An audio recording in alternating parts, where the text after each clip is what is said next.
Somber new pictures from inside the U.S. Supreme Court right here. You can see the section of the bench directly in front of the late Justice's chair, draped with black wool, part of a tradition dating back nearly 150 years. On Friday, the Justice's body will lie in repose in the Supreme Court's Great Hall. It is a solemn honor for a man who is remembered for loving life and laughter. Here now in his first interview since his father's passing, Justice Scalia's oldest son, Eugene Scalia, a respected attorney in his own right. Gene, thank you so much for being here. Our condolences on the loss of your father. Thank you. Thank you, Megan. Thank you for having me. How do you think you and your family will remember him, and how do you think he'd want us all to remember him? As I think you've heard others say, he had such a breadth of character. He was, at one at the same time, an extraordinarily intelligent person, obviously, but very funny. He loved opera on the one hand and hunting on the other. We certainly, in our family, the children and my mother, remember his humor, his warmth, his example. He was my father. This is the two of you. That's right. That's a picture of my law school graduation, and some in our family age more gracefully than others, but that's right. My graduation from law school, which was obviously a very important moment for me to have my father there with me. In terms of how others might remember him,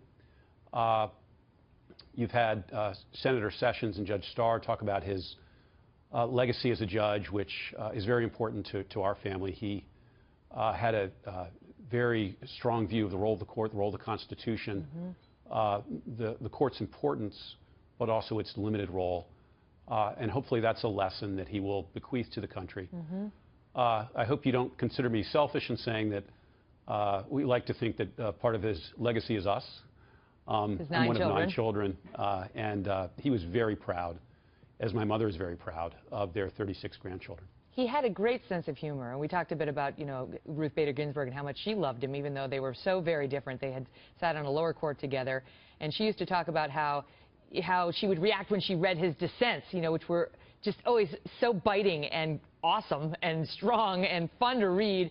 And she'd talk about how, as annoyed as you might be about his zinging dissent, he's so utterly charming, so amusing, so sometimes outrageous, you can't help but say, I'm glad that he's my friend or he's my colleague. Do you think, knowing your dad as you did, do you think he'd be caring what others are saying about him? Do you think he'd be caring about the nasty press or any of these remarks we've gone through? I think he got used to that. Let me say, first of all, that what has really struck my family and me and meant so much is all the wonderful things that have been said about our father over the last few days, including by Justice Ginsburg, who was a very close friend among others. It's meant a great deal to us. What we've suffered is what everybody suffers eventually, losing a parent, but to have so many people saying so many wonderful things is a special blessing. We certainly appreciate that, and the prayers as well. In terms of what people are saying about his jurisprudence, like I said, he kind of got used to grief on that, and what he cared about was the opinions that he wrote and joined, and getting it right as a judge, and that's what mattered. And I don't mean to be disrespectful in saying that whether people agreed with him or not in the media or elsewhere wasn't really very important to him.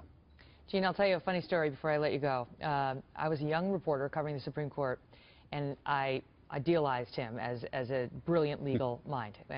We, of course, read all of his opinions and dissents when we were in law school. And I saw him at Chief Justice Rehnquist's funeral that I was covering for Fox News. And he was walking right over to me, and I thought, oh, my God, this is it. I'm actually going to meet him. Maybe he's seen my coverage. Maybe he knows me from Fox News. Maybe he's going to say that I get it, right? And he comes right up to me, and he says, Miss, would you please take a picture of me and this man right here? Here's my camera. Oh, wait, this isn't that moment at all.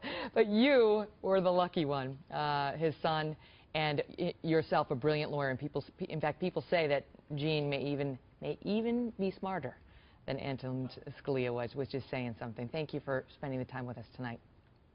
Thank you. Thank you, Megyn. All the best to you and your family. See that? I mean, think about that. Think about that Ginsburg-Scalia relationship and what message that could send to our country. Look how they did it. Scalia used to say, if you can't get along with a colleague, despite the fact that you have these deep disagreements, get another job. And, you know, you could take that, you could extrapolate that to a lot of situations in our country today. Good for them. A true public servant.